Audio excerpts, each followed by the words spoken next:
Hello, good morning, good afternoon, good evening, ladies and gentlemen. Welcome to my channel, guys. എന്തൊക്കെയുണ്ട് സുഖമായിരിക്കുന്നു പ്രതീക്ഷിക്കുന്നു. നമ്മുടെ മലയാളത്തില് അത്യാവശ്യം നല്ല കഴിവുള്ള നല്ല കഴിവുള്ള റൈറ്റേഴ്സ് ഉണ്ട്, ഡയറക്ടേഴ്സ് ഉണ്ട്. അതിൽ യാതൊരു സംശയവുമില്ല. അതേപോലെ തന്നെ അത്യാവശ്യം വലിയ സിനിമകൾ എടുക്കാൻ കപ്പാസിറ്റി ഉള്ള പ്രൊഡ്യൂസേഴ്സും ഉണ്ടെന്നാണ് എൻ്റെ ഒരു ചെറിയ വിശ്വാസം. അപ്പൊ നിങ്ങളൊന്ന് ആലോചിച്ച് നോക്കിയേ, ശരിക്കും ഇവരെല്ലാരും കൂടി ഒന്ന് കാര്യമായിട്ട് വിചാരിച്ചു കഴിഞ്ഞാല്, ഒന്ന് കാര്യമായിട്ട് ശ്രമിച്ചു കഴിഞ്ഞാല്, ഒന്ന് കാര്യമായിട്ട് ആത്മാർത്ഥമായിട്ട് ആഗ്രഹിച്ചു കഴിഞ്ഞാല്, നമ്മുടെ big Ms, the bloody big Ms, Mammootty and Mohanlal, ഇവരെ ഒരുമിച്ച് കൊണ്ടുവന്നിട്ട് ഒരു സിനിമ എന്നൊന്നുമല്ല ഞാൻ പറയുന്നത്. മോഹൻലാൽ, മമ്മൂട്ടി ഇവരെ സെപ്പറേറ്റ് ആയിട്ട് എടുത്ത് വെച്ചിട്ടൊരു വമ്പൻ സിനിമ ചെയ്യാൻ വേണ്ടിയിട്ട് പറ്റൂലേ? വമ്പൻ സിനിമ എന്ന് ഞാൻ ഉദ്ദേശിച്ചത് വെറുതെ വാരിക്കോരി പണമെറിഞ്ഞ് ആ രീതിയിലല്ല. നല്ല വമ്പൻ സ്ക്രിപ്റ്റ് എന്നൊക്കെ പറഞ്ഞു കഴിഞ്ഞാൽ അങ്ങനെ സാധനം ഇരിക്കണം. വമ്പൻ സ്ക്രിപ്റ്റ്, നല്ല ഡെപ്ത് ഒരു സ്ക്രിപ്റ്റ്, നല്ല ഗംഭീര സ്ട്രോങ് ആയിട്ടുള്ള character. I mean over the top സംഭവങ്ങൾ എന്നൊക്കെ നമ്മൾ പറയില്ലേ, ഈ തമിഴിലൊക്കെ ഡയറക്ടേഴ്സ് അവിടുത്തെ പ്രധാന നടന്മാരെയൊക്കെ വെച്ചിട്ട് ചെയ്യുന്ന കൈൻഡ് ഓഫ് പരിപാടികൾ ഇവിടെ നമ്മുടെ മോഹൻലാലിനെ വെച്ചിട്ടും അല്ലെങ്കിൽ മമ്മൂട്ടിനെ വെച്ചിട്ടും ഒന്നും ചെയ്യാൻ വേണ്ടി പറ്റില്ലേ? പറ്റില്ല എന്നൊന്നും എനിക്ക് തോന്നുന്നില്ല, പറ്റും. അതാ ഞാൻ തുടങ്ങുന്ന പറഞ്ഞേ, അങ്ങനെ സ്ക്രിപ്റ്റ് എഴുതാൻ കഴിവുള്ള ആൾക്കാർ ആക്ച്വലി ഉണ്ട് ഇവിടെ. അല്ലാതെ തന്നെ നല്ല സ്ക്രിപ്റ്റില് മോഹൻലാലിന്റെയും മമ്മൂട്ടിയുടെയും അല്ലാത്ത ആളുകളുടെ ഒക്കെ നല്ല സിനിമകൾ വരുന്നുണ്ട്, നമ്മൾ പോയി കാണുന്നുണ്ട്, നമ്മൾ എൻജോയ് ചെയ്യുന്നുണ്ട്, ഇല്ലെന്നല്ല. പക്ഷെ അതല്ലാതെ ഇടയ്ക്കൊക്കെ ഒന്ന് ഇവരുടെ സ്റ്റാർഡം, മോഹൻലാൽ ഏത് റേഞ്ചിൽ നിൽക്കണം, അയാളുടെ ഓറ ഏത് റേഞ്ചിൽ നിൽക്കുന്നു, അയാളുടെ സ്റ്റാർഡം ഏത് റേഞ്ചിൽ നിൽക്കുന്നു, അതേപോലെ തന്നെ മമ്മൂട്ടി എടോ എവിടെയൊക്കെ നിൽക്കുന്ന മനുഷ്യനാണ്, ഏറ്റവും റേഞ്ചിൽ നിൽക്കുന്ന ഏറ്റവും സ്റ്റാർഡുള്ള ഒരു മനുഷ്യനാണ്. അപ്പോ ഇവരിപ്പൊ ചെയ്തുകൊണ്ടിരിക്കുന്ന സിനിമകൾ നല്ലതാണ്. പക്ഷെ അത് മാത്രമാണോ, അല്ലെങ്കിൽ അങ്ങനെ മാത്രമാണോ അവരെ ഉപയോഗിക്കേണ്ടത്? അവരുടെ സ്റ്റാർഡത്തെ യൂട്ടിലൈസ് ചെയ്തുകൊണ്ട് പണി അറിയാവുന്ന ആളുകൾ ഇവിടെ ആക്ച്വലി ഇല്ലേ? എഴുതാൻ കഴിവുള്ള ആൾക്കാരില്ലേ? ഒന്ന് ഒന്ന് എഴുതി കൊണ്ടുവാ. ഒരു വമ്പൻ സ്ട്രോങ് ആയിട്ടുള്ള ക്യാരക്ടർ വെച്ചിട്ട് സ്ക്രിപ്റ്റിൽ കോംപ്രമൈസ് ചെയ്യാതെ തട്ടിക്കൂട്ട് പരിപാടി അല്ലാത്തൊരു സംഗതി കൊണ്ട് ആരെങ്കിലും ഒന്ന് വരണം. അങ്ങനെ വമ്പൻ സാധനങ്ങൾ കാണണം എന്നാണ് ഞാൻ ആഗ്രഹിക്കുന്നത്. ഇവരുടെ അഭിനയ പ്രാധാന്യമുള്ള സാധനങ്ങൾ ഓൾറെഡി ഇവര് ചെയ്യുന്നുണ്ട്.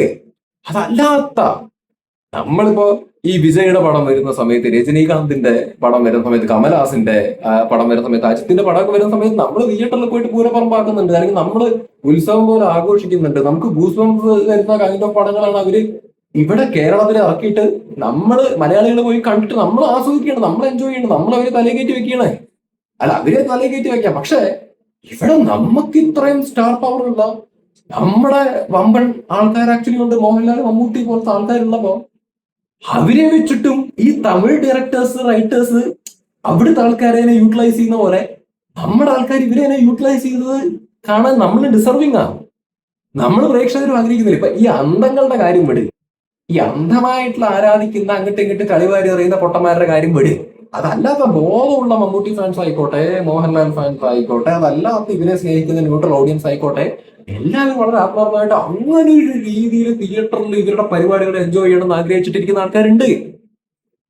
ഇപ്പോ മമ്മൂക്കയുടെ ഒരു ഉദാഹരണം പറയുകയാണെങ്കിൽ, ഇപ്പൊ ഒരു ഗാങ്സ്റ്റർ എന്ന് പറഞ്ഞ പടം വന്നിട്ടുണ്ടായിരുന്നു. പക്ഷെ അതിന് നല്ല ഹൈപ്പ് ഉണ്ടായിരുന്നു. ആൾക്കാർ വളരെ എക്സൈറ്റഡ് ആയിട്ടാണ് ആ സിനിമ ഫസ്റ്റ് ഡേ കാണാൻ വേണ്ടി പോയിട്ടുണ്ടായിരുന്നത് എന്നുള്ളൊരു റിയാലിറ്റിയാ. എന്തുകൊണ്ടാ? മമ്മൂട്ടിയുടെ സ്റ്റാർഡം. അപ്പൊ അങ്ങനെ ഒരു മൂഡില് പടം വരുന്ന സമയത്ത്, ഒരു ഗാങ്സ്റ്റർ അല്ലെങ്കിൽ അങ്ങനെ ഒരു രീതിയിൽ വരുന്ന സമയത്ത് ഒബ്വിയസ്ലി ആൾക്കാർക്ക് ക്യൂരിയോസിറ്റി ഉണ്ടാവും, ആ ഒരു സ്റ്റൈല് കാണാൻ, ആ ഒരു പടം കാണാനുള്ള ആകാംക്ഷ ആക്ച്വലി ഉണ്ടാവും. പക്ഷെ സ്ക്രിപ്റ്റ് നല്ല വാണ സ്ക്രിപ്റ്റ് ആയതുകൊണ്ട്, നല്ല തൊലിഞ്ഞ സ്ക്രിപ്റ്റ് ആയതുകൊണ്ട് പാടിപ്പോയൊരു സാധനമാണത്. അപ്പോ നിങ്ങൾ ആ സാധനം, ആ ഒരു മൂഡിലുള്ള സാധനം കിട്ടില്ല സ്ക്രിപ്റ്റില്, കിട്ടില്ല ക്യാരക്ടറിൽ വന്നിരുന്നുണ്ടെന്നുണ്ടെങ്കിൽ ഏത് റേഞ്ചിൽ പോയിരുന്നു, ആഘോഷിച്ചിട്ടുണ്ടാവും ആ ഒരു സ്റ്റാർഡം ഇവിടെയുള്ള ആൾക്കാർ മമ്മൂക്കടെ. പിന്നെന്താണ്, പിന്നെ അഭിനയ പ്രാധാന്യമുള്ള നല്ല നല്ല അടിപൊളി സിനിമകൾ മമ്മൂക്കടെ ആക്ച്വലി വന്നിട്ടുണ്ട്. പക്ഷെ എന്നാലും നമ്മള് ഒരു സ്റ്റാർ എന്നുള്ള രീതിയിൽ പറയുമ്പോൾ ഒരു വമ്പൻ സാധനം, വമ്പൻ വമ്പൻ കൊലകൊല്ലി, ഓവർ ദ ടോപ്പ് സാധനം, അല്ലെങ്കിൽ ഒരു ഗാങ്സ്റ്റർ കൈൻഡ് ഓഫ് സാധനം. അത് പിന്നെ വന്നത് ഭീഷ്മപർവമാണ്. ഭീഷ്മപർവം വാസ് ആ സമയത്ത് എജാതി ഹൈപ്പ് ഉണ്ടായിരുന്നു. ആ പടം വന്ന സമയത്ത് നിങ്ങൾ ആലോചിച്ച് നോക്കി, പട്ട പട്ട പട്ട പട്ട എന്ന് പറഞ്ഞിട്ടാണ് ബുക്ക് മൈ ഷോയിൽ കയറിയിട്ട് പറക്കുന്നുണ്ടായിരുന്നത്. മമ്മൂട്ടി ഫാൻസ് ആണെങ്കിലും ഹാപ്പി ആയിരുന്നു ആ ഒരു പടം. കാരണം എത്ര നാൾക്ക് ശേഷമായിരുന്നു ആ ഒരു പടംലെ വരുന്നത് മമ്മൂക്കയുടെ, അതായത് ആ ഒരു റേഞ്ചിൽ. അമൽ നീരദിന്റെ എന്താണ് പറയാ, ബിഗ് ബി കണ്ടതാ നമ്മള്. അപ്പോ അമൽ നീരദിന്റെ തന്നെ ഒരു പടം മമ്മൂക്കയെ വെച്ചിട്ട് വരുന്ന സമയത്ത് ഉണ്ടാകുന്ന ഹൈപ്പാണ് ആ പടത്തിന് ആക്ച്വലി കിട്ടിയത്. പക്ഷെ അതൊരു എനിക്ക് വർക്കായ പടമാണ്, ഗംഭീര പടമായിരുന്നു എന്ന് തന്നെയാണ് ഞാൻ ഇപ്പോഴും പറയുന്നത്. അത്യാവശ്യം കണക്ട് ചെയ്ത പടമാണ്. ബട്ട് സ്റ്റിൽ അതൊരു ഡ്രാമ കൈൻഡ് ഓഫ് അല്ലേ, മാസ് എലമെന്റ്സ് അതിന്റെ അകത്തുണ്ട്, സ്റ്റൈലിഷ് എലമെന്റ്സ് ഉണ്ടെങ്കിലും ഒരു ഡ്രാമ കൈൻഡ് ഓഫ് പരിപാടിയായിരുന്നു അത്. അപ്പൊ എന്നിട്ടും അതിന് ആ ഹൈപ്പ് ആക്ച്വലി കിട്ടി, ആ സക്സസ് അതിന് കിട്ടി. പക്ഷെ ഈ ഡ്രാമ എന്നുള്ള സാധനം മാറ്റി വെച്ചിട്ട് എന്താണ് മൊത്തത്തിൽ ഔട്ട് ആൻഡ് ഔട്ട് ഒരു ഗാങ്സ്റ്റർ സാധനം. ഇപ്പൊ ഫോർ എക്സാമ്പിൾ ഇപ്പൊ രജനീകാന്തിന്റെ ജയിലർ സാധനം, അത് ഗാങ്സ്റ്റർ അല്ല, പക്ഷെ ആ ഒരു ക്യാരക്ടർ എന്ന് പറയുന്നത് ഒരു വമ്പൻ സാധനം, ഓവർ ദ ടോപ്പിൽ നിൽക്കുന്ന സാധനം തന്നെയാണ്. അത് നല്ല സ്റ്റൈലായിട്ട് നെൽസൺ പ്രസന്റ് ചെയ്തു വിത്ത് അനിരുദ്ധ് മ്യൂസിക്കൽ അല്ലെ. അതിന്റെ അകത്ത് എന്താണ് രജനീകാന്ത് അവിടെ ഭയങ്കരമായിട്ട് അടി കൂട്ടുക, വഴക്കുണ്ടാക്കുക, അല്ലെങ്കിൽ പറഞ്ഞടിക്കുക, പരിപാടികളൊന്നുമില്ല. Elements are there. പക്ഷെ അയാളുടെ സ്റ്റൈല് മനസ്സിലാക്കിയിട്ട് അയാളെ എങ്ങനെ യൂട്ടിലൈസ് ചെയ്യണമെന്ന് മനസ്സിലാക്കിയിട്ടാണ് നെൽസൺ പണിയത്. എന്താണ് ആ ഇന്റർവെൽ ബ്ലോക്കിലുള്ള സീന്? രജനീകാന്ത് ഇരിക്കുന്നു, കാലിന്റെ മേല് കാല് കയറ്റി വെക്കുന്നു, മ്യൂസിക് വരുന്നു, ആൾക്കാർക്ക് ഗൂസ് ബംസ് അടിക്കുന്നു. ഉദാഹരണം ഞാൻ പറഞ്ഞത് ചില മൊമെന്റ്സ് വെച്ചിട്ടാണ് നെൽസൺ പണിയത്. അതിൽ ശിവരാജ് കുമാറിനെ ഇറക്കി, ലാലേട്ടനെ ഇറക്കി. ലാസ്റ്റ് നെൽസൺ എന്താ പഠിച്ചേ? ഇവര് 3 പേരുടെ സാധനങ്ങളും വിത്ത് അനീസ് മ്യൂസിക്, ഒരു പിഴയെങ്കിൽ ലാസ്റ്റ് നമ്മൾ കണ്ടു ആ പടത്തിന്റെ. എജാതി മേക്കിംഗ്. അവിടെ സ്റ്റാർഡത്തെ യൂട്ടിലൈസ് ചെയ്യുക, സ്റ്റാർഡത്തെ യൂസ് ചെയ്യുക, ഓഡിയൻസിന്റെ പൾസ് മനസ്സിലാക്കിയിട്ട് ഒരു പിട പിടച്ചു കൊടുക്കുക എന്ന് പറയുന്നത് അതൊരു ഒന്നൊന്നര സാധനമാണോ? അതൊരു ഒന്നൊന്നര സാധനമാണ്. ആസ് എ പ്രേക്ഷകൻ ഞാൻ എന്റെ ആഗ്രഹമാണ് പറയുന്നത്, അങ്ങനെയുള്ള സാധനങ്ങൾ പെട്ടക്കണം. അത് എന്താണ് മമ്മൂക്കിയും ഡിസേർവ് ചെയ്യുന്നുണ്ട് അങ്ങനെയുള്ള ഒരു കൈൻഡ് ഓഫ് സിനിമ. അതേപോലെ തന്നെ ലാലേട്ടന് ഡിസേർവ് ചെയ്യുന്നുണ്ട് അങ്ങനെയുള്ള ഒരു കൈൻഡ് ഓഫ് സിനിമ. നമ്മളിപ്പോ മമ്മൂക്കയുടെ ഗാങ്സ്റ്റർ അല്ലെങ്കിൽ ഇപ്പൊ ഭീഷ്മവർമ്മമാരെ എത്തി അങ്ങനെ പറഞ്ഞല്ലോ. ലാലേട്ടന്റെ കേസിൽ എന്താണ്, ലാലേട്ടനെ നമ്മൾ മിസ് ചെയ്തൊരു സമയമുണ്ട്. അതായത് ആ ഒരു ലെവലിലൊക്കെ മിസ് ചെയ്തു. അതായത് ഇവിടെ ഫെയിൽഡ് ആയിട്ട് പോയിക്കൊണ്ടിരിക്കുന്ന ഒരു സാഹചര്യത്തില് ജയിലറിൽ ലാലേട്ടനെ കണ്ട സമയത്ത് നമുക്ക് തിയേറ്ററിൽ കിട്ടിയൊരു ബൂസ്റ്റ്. എണീച്ച് വന്ന് ഡാൻസ് കളിച്ച് ജയിലറിൽ ലാലേട്ടനെ കണ്ട സമയത്ത്. എന്തുകൊണ്ടാ? മലയാളത്തിൽ ഇവിടെ nobody is using his stardom like that. ജയിലറിൽ അതിന്റെ അകത്ത് വലിയ കുറെ ആൾക്കാർ അന്ന് ചോദിച്ചു, ചെറുതായിട്ടൊക്കെ ഉള്ളൂ ലാലേട്ടന്റെ, എന്തൊക്കെ പറയാനുണ്ടോ എന്ന്. അങ്ങനെയല്ല, ചെറുതേ ഉള്ളായിരുന്നു എങ്കിലും ആൾക്കാർക്ക് ആ ചെറിയ ഭാഗം ഗൂസ്ബം പഠിച്ചിട്ടുണ്ടെന്നുണ്ടെന്നുണ്ടെങ്കിൽ അത് നെൽസന്റെ കഴിവാണ്. ആൻഡ് ലാലേട്ടൻ എന്ത് ഭംഗിയാൻ അതില് പുള്ളി എന്തായാലും എത്ര തന്നെയുണ്ട്. അനിയുടെ മ്യൂസിക്, ലാലേട്ടൻ അതിൽ മറ്റേ ഫസ്റ്റ് സീന് എന്താ മോനെന്നൊക്കെ പറഞ്ഞ് മറ്റേ തലയ്ക്ക് കടിച്ചിട്ട് അണ്ണൻ അവിടെ നിന്ന് മറ്റേ കൂളിംഗ് ഗ്ലാസ് ഒക്കെ ഇട്ടിട്ട് മറ്റേ കോസ്റ്റ്യൂമിലൊക്കെ നടന്നു വരുന്നൊരു സീന്. അതാണ് ഓവർ ദ ടോപ്പ് സാധനങ്ങൾ, അല്ലെങ്കിൽ ഒരു ഗാങ്സ്റ്റർ മൂഡിലുള്ള ഒരു സാധനങ്ങൾ അവിടെ ചെറിയ രീതിയിൽ അവിടെ യൂസ് ചെയ്തു, നമുക്ക് ഗൂസ് കിട്ടി. അപ്പൊ ആ ചെറിയ ചെറിയ സാധനം തന്നപ്പോ പോലും നമുക്ക് അവിടെ അടിച്ചിട്ടുണ്ട് ഗൂസ് ബംസ് എന്നുണ്ടെന്നുണ്ടെങ്കിൽ ഒരു മുഴുനീള ആ മൂഡിലുള്ള കിടു സ്ക്രിപ്റ്റില് കിടു മേക്കിങ്ങില് ഒരു സാധനം ഈ ലാലേട്ടനെ മമ്മൂക്കേനൊക്കെ വെച്ചിട്ട് നമുക്ക് ഇവിടെ കിട്ടി മലയാളത്തിൽ നിന്നുണ്ടെന്നുണ്ടെങ്കിൽ എവിടെ ഏത് റേഞ്ചിൽ പോകുന്നുള്ളത് നിങ്ങളൊന്ന് ആലോചിച്ച് നോക്കിയേ, ഒന്ന് ആലോചിച്ച് നോക്ക് നിങ്ങള്. പക്ഷെ ഇതൊക്കെ കൊതിയാവണോ, കൊതി കൊണ്ട് പറഞ്ഞു പോകുന്നതാ ഒരു പ്രേക്ഷകനാ ഞാൻ. അപ്പൊ ആ ഒരു കൊതി കൊണ്ട് ഇവരങ്ങനെയൊക്കെ കാണാനുള്ള കൊതി കൊണ്ട് ഇവിടെ ഒരു ആറാട്ടം എന്ന് പറഞ്ഞ സാധനം ഊമ്പി തൂറി വെച്ചിട്ടുണ്ട് ലാലേട്ടന്റെ. അവിടെ ഏകദേശം എന്താ പറയാ ആ ഒരു പാറ്റേണിൽ വന്ന സാധനമാണ് അജിത്തിന്റെ good bad ugly. Good bad ugly ഞാൻ തിയേറ്ററിൽ പോയി കണ്ട പടാ, എനിക്കത് ഒരു അരോചകമായിട്ടും തോന്നിയില്ല. ആ പടത്തിന്റെ അകത്ത് അജിത്ത് ചെയ്ത സിനിമകളുടെ റെഫറൻസുകളായിരുന്നു. നല്ല സ്റ്റൈലായിരുന്നു അതിന്റെ അകത്ത് അജിത്തിനെ കാണാൻ. പെട്ട സാധനമായിരുന്നു, നല്ല കിട്ടുന്ന തിയേറ്റർ എക്സ്പീരിയൻസ് ആയിരുന്നു ആക്ച്വലി കിട്ടിയത്. എന്തുകൊണ്ടാ ഇവിടെ ആറാട്ടിന് എന്താ കിട്ടാത്തത്? അത് തൂറാട്ടായി പോയത് എന്തുകൊണ്ടാ? അതാണ് പണ്ടത്തെ രീതി പണ്ടിയുണ്ടല്ലോ ഒന്നൊന്നര എക്സ്പീരിയൻസ് ആയിരിക്കും തിയേറ്ററിൽ കിട്ടാൻ വേണ്ടി പോകുന്നത്. അതാ ഞാൻ പറയുന്നത്, ഈ എഴുതുന്ന ആൾക്കാരും മേക്ക് ചെയ്യുന്ന ആൾക്കാരും ഒരു സ്റ്റാറിനെ, ഇപ്പൊ സ്റ്റാർഡത്തെ ഉദ്ദേശിച്ചിട്ടാണ് പടം എഴുതണത് എന്നുണ്ടെങ്കിൽ ആ സ്റ്റാർഡത്തെ കൃത്യമായിട്ട് യൂട്ടിലൈസ് ചെയ്യാൻ വേണ്ടിയിട്ട്, ആ സ്റ്റാർഡത്തിനെ കൃത്യമായിട്ട് മനസ്സിലാക്കിയിട്ട്, ഓഡിയൻസിന്റെ പൾസ് മനസ്സിലാക്കിയിട്ട്, എവിടെ കയ്യടി കിട്ടും എന്നുള്ളത് മനസ്സിലാക്കിയിട്ട് എഴുതാൻ പറ്റണം. അങ്ങനെ തമിഴന്മാര് ഉപയോഗിക്കുന്നുണ്ട് ആ രീതിയിലുള്ള സാധനങ്ങള്. നെൽസൺ ആയിക്കോട്ടെ, ലോകേഷ് ആയിക്കോട്ടെ, ഒക്കെ അവിടുത്തെ സ്റ്റാർസിനെ അങ്ങ് ഉപയോഗിക്കുന്നുണ്ട് ആഘോഷിക്കാൻ. ഫാൻസിനെ ആഘോഷിക്കാനുള്ള സാധനം ഇട്ട് കൊടുക്കുന്നുണ്ട്. ഇവിടെ മലയാളത്തിൽ ഓഫ് കോഴ്സ് കിടിലൻ സ്ക്രിപ്റ്റുകൾ ഉണ്ടാവുന്നുണ്ട്, കിടിലൻ അഭിനയ പ്രാധാന്യമുള്ള വേഷങ്ങൾ ലാലേട്ടൻ മമ്മൂക്ക ചെയ്യുന്നുണ്ട്. ഇതെല്ലാം നല്ലതാ, സൂപ്പറാ. ഒരിക്കലും മലയാളത്തിൽ വരുന്ന സ്ക്രിപ്റ്റുകളെ വെച്ചിട്ട് തമിഴിനെ ആ രീതിയിൽ നമുക്ക് കമ്പയർ ചെയ്യാൻ പറ്റില്ല. ബിക്കോസ് കിടിലൻ സ്ക്രിപ്റ്റുകൾ മലയാളത്തിൽ ഇവിടെ ഉണ്ടാവുന്നുണ്ട്. പക്ഷേ ഈ സ്റ്റാർഡത്തെ ഉപയോഗിച്ചിട്ട് ഗൂസ് ബംബസ് അടുപ്പിക്കുന്ന ഓവർ ദ ടോപ്പ് സാധനങ്ങൾ തമിഴ്നാട്ടിൽ അവര് സ്റ്റാർസിനെ ഉപയോഗിക്കുന്ന രീതി എന്ന് പറയുന്ന അന്ത അളവുക്ക. അപ്പൊ അന്ത അളവൊക്കെ ഇവിടെയും ചെയ്യാൻ പറ്റായ്മയൊന്നുമില്ല, ഇവിടെയും ചെയ്യാം. എന്തേ വൈകുന്നേ എന്നാണ് ആലോചിച്ചു പോകുന്നത്. ഒന്ന് ചെയ്തൂടെ? എനിക്ക് നഹാസ് ഹിദായത്തിലൊക്കെ നല്ല പ്രതീക്ഷയുണ്ട്. തരുൺമൂർത്തി തുടരും. ഫസ്റ്റ് ഹാഫ് ഇങ്ങനെ പോണു, അത് കഴിഞ്ഞിട്ട് ആ സ്റ്റാർഡത്തെ അണ്ണ ഉപയോഗിച്ചു, അടുപ്പിച്ചു ഗൂസ് ബംസ്. തരുൺമൂർത്തിയൊക്കെ നോക്കിയോ, സംഗതി തൂക്കും. ഭാവിയിൽ തരുൺമൂർത്തിയൊക്കെ ശരിക്കും നല്ല അയാള് ഡയറക്ട് ചെയ്യാനും എഴുതാനൊക്കെ റെഡിയാണ്. ഈ സ്റ്റാർസിനെ ഉപയോഗിച്ചിട്ട്, സ്റ്റാർഡം മാത്രം ഉപയോഗിച്ചിട്ട് എന്നൊക്കെ ഒരു രീതിയിൽ പറയുകയാണെങ്കിൽ പ്രൊഡ്യൂസേഴ്സ് കാശിറക്കാനാണോ ബുദ്ധിമുട്ട്? ഇറക്കും. അന്തളവുക്കുള്ള സ്ക്രിപ്റ്റും അന്തളവുക്കുള്ള മേക്കിങ്ങും അറിയുന്ന ആളാ. നഹാസ് ഹിദായത്ത് ആയിക്കോട്ടെ, RDX തെളിയിച്ചു. ഇപ്പൊ ദുൽഖറിന്റെ പടം വരുന്നുണ്ട്, ഐ എം ഗെയിം. നല്ല പ്രതീക്ഷയുണ്ട്.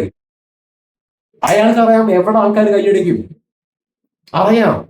RDX അവിടെ വില്ലന്മാരെ അട്ടിക്ക് എന്ന് പ്രേക്ഷകൻ ഇവിടെ പറയുമ്പോ സ്ക്രീനിൽ അടിക്കും. അവിടെ ആന്റണി അടിക്കും, അവിടെ മറ്റേ ഇവന്മാരടിക്കും, ഷെയ്നെ,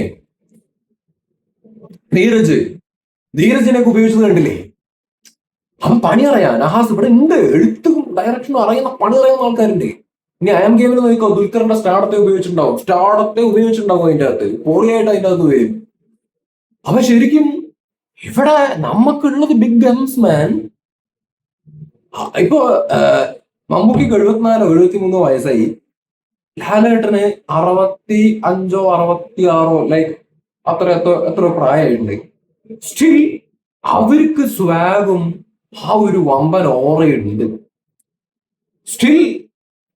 Still they have all the capacity to do the roles like. ഞാനതാ നേരത്തെ എക്സാമ്പിൾ പറഞ്ഞേ. ഇവര് തൂക്കിയിട്ട് ആളെ അടിക്കണം എന്ന് യാതൊരു നിർബന്ധമില്ല, പറപ്പിക്കണം എന്ന് യാതൊരു നിർബന്ധമില്ല. മേക്കിങ്ങിൽ ഇവരെ തൂക്കിക്കൊണ്ടുവരാൻ വേണ്ടി പറ്റും. അയാളെ രജനീകാന്തിന്റെ കേസിലൊക്കെ ജയിലറിൽ ചെയ്തത് ഞാൻ എപ്പോഴും ജയിലർ ഉദാഹരണമായിട്ട് എടുക്കും. കാരണം കിടിലൻ തിയേറ്റർ എക്സ്പീരിയൻസ് തന്നൊരു പടം അതാണെന്നേ. നമുക്ക് എപ്പോഴും ഒന്നും വേണ്ട, എപ്പോഴെങ്കിലൊക്കെ ഒന്ന് ഇവരുടെ പക്ക സ്റ്റാർഡത്തെ ഉപയോഗിച്ചിട്ട് തട്ടിക്കൂട്ടല്ലാത്ത, അതായത് ചില ഊളകളുണ്ട് പണി അറിയാതെ സ്റ്റാർഡത്തെ മാത്രം ഉപയോഗിക്കാൻ വേണ്ടിയിട്ട് സ്ക്രിപ്റ്റ് തൂറി വെക്കും, എന്നിട്ട് തുലിച്ചങ്ങട് വെക്കും. അങ്ങനെയല്ല വേണ്ടത്. നമുക്ക് ഇവരുടെ സ്റ്റാർഡത്തെ ഉപയോഗിച്ച് കിടിലൻ സ്ക്രിപ്റ്റിംഗ് വേണം, കിടിലൻ ക്യാരക്ടറൈസേഷൻ വേണം. അങ്ങനെ വരണം, അങ്ങനെ പണ്ടിടാ ഗുഡിച്ച അങ്ങനെ പണ്ട് ആൾക്കാര് തെണീറ്റൊന്ന് കഴിക്കട്ടെ. ഞാനിപ്പോ എനിക്ക് കൊതിമൂക്കാനുള്ള കാര്യം എന്താന്ന് വെച്ച് കഴിഞ്ഞാൽ, നെൽസൺ ദിലീപ് കുമാർ റൈറ്റർ ഡയറക്ടറായിട്ട് കമൽ ഹാസനെയും രജനീകാന്തിനെയും വെച്ചിട്ട് പടം ചെയ്യാൻ വേണ്ടി പോകുന്നു. ഇന്നിപ്പോ അങ്ങനത്തെ ഒരു ഗ്ലിംസ് വീഡിയോ പുറത്തു വന്നിട്ടുണ്ടായിരുന്നു. ചെറിയൊരു ഗ്ലിംസ് ആണ്, പക്ഷെ അവർ രണ്ടുപേരെ ഒരുമിച്ച് കണ്ടപ്പോ എന്തൊരു എന്തൊരു രസമാണ്, എന്ത് സ്റ്റൈലായിട്ടാണ് പ്രസന്റ് ചെയ്യാൻ വേണ്ടി പോകുന്നത്. അപ്പൊ നമുക്ക് ഇവിടെ ഇപ്പൊ മഹേഷ് നാരായൺ പടം വരുന്നുണ്ട്, അതെന്തായാലും നന്നാവട്ടെ, ഗംഭീരാവട്ടെ. ലാലേട്ടൻ മമ്മൂക്കൊക്കെ ഒരുമിച്ച് വരുന്ന പടമാണ്, നന്നാവട്ടെ, ഗംഭീരാവട്ടെ. അതിന്റെ ഒക്കെ ഒരു പ്രോമോ ഗ്ലിംസ് ഒക്കെ ഇവരൊക്കെ ചെയ്യുന്ന പോലെയൊക്കെ വേണമെങ്കിൽ ചെയ്യായിരുന്നു. കാരണം എന്താ പറയാ, നമ്മളും ഒന്നും പുറകോട്ട് പോകേണ്ട കാര്യമില്ല. നമ്മുടെ സ്റ്റാർസ് അല്ലേ ലാലേട്ടൻ മമ്മൂക്കൊക്കെ അല്ലെ? അപ്പൊ അവരും ഡിസേർവ് ചെയ്യുന്നുണ്ട്. ഒരു പടമൊക്കെ അനൗൺസ് ചെയ്യുന്ന സമയത്ത് ഒരു വമ്പൻ പ്രൊജക്ട് ഒക്കെയാണ് വരുന്നതെന്നുണ്ടെങ്കിൽ ഒരു ചെറിയ പ്രോമോ വീഡിയോ, ഒരു ഗ്ലിംസ് വീഡിയോ പോലെയൊക്കെ നല്ല സ്റ്റൈലായിട്ടൊക്കെ ഒന്ന് പ്രസന്റ് ചെയ്യുക അല്ലെ? അതൊക്കെ രസമല്ലേ? ചെയ്യണം നിർബന്ധമല്ല ഞാൻ പറയുന്നത്, പക്ഷെ ആസ് എ പ്രേക്ഷകൻ അതൊരു രസമാണ്, ഒരു എന്റർടൈൻമെന്റ് വാല്യൂ ഉണ്ട് അതിനൊക്കെ. അപ്പൊ അവരൊക്കെ ചെയ്യുന്നു, അത് നമുക്ക് അതാണ് we are celebrating Tamil actors. വേർതിരിച്ച് കാണുന്നല്ല, പക്ഷെ ഞാൻ പറയാണ്, എടുത്ത് പറയാണ് we are celebrating Tamil actors like Vijay, Suriya, Ajith, Rajinikanth, Kamal Haasan here in Kerala. അപ്പൊ നമുക്ക് ഇവിടെ ബിഗ് സ്റ്റാർസ് ഉള്ള സമയത്ത് അവരെയും അതുപോലെയൊക്കെ ഒന്ന് ഉപയോഗിക്കുകയാണെങ്കിൽ അങ്ങനെ കാണാൻ ഒരു ആഗ്രഹമുണ്ട്. അപ്പൊ വരട്ടെ അങ്ങനെയുള്ള പടങ്ങള്. ഇപ്പൊ ലാലേട്ടനെ മമ്മൂക്കിനെ ഒരുമിച്ച് വെച്ചുള്ള പടങ്ങളൊക്കെ എപ്പോഴും വരിക എന്ന് പറയുന്നതൊന്നും അല്ല, എപ്പോഴെങ്കിലൊക്കെ അതാവാം. പക്ഷെ അറ്റ്ലീസ്റ്റ് ഇവരെ സെപ്പറേറ്റ് ആയിട്ട് വെച്ചിട്ടെങ്കിലും വമ്പൻ പ്രൊജക്ടുകൾ ഇവിടുത്തെ റൈറ്റർ ഡയറക്ടേഴ്സ് ആലോചിക്കണം.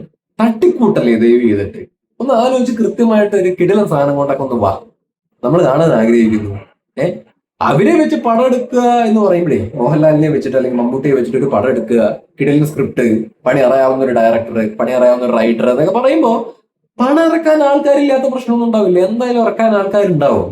So please please somebody somebody please, എന്താ പറയാ, keep my words, remember my words, please do such films here in Bollywood. That's it. Bye bye.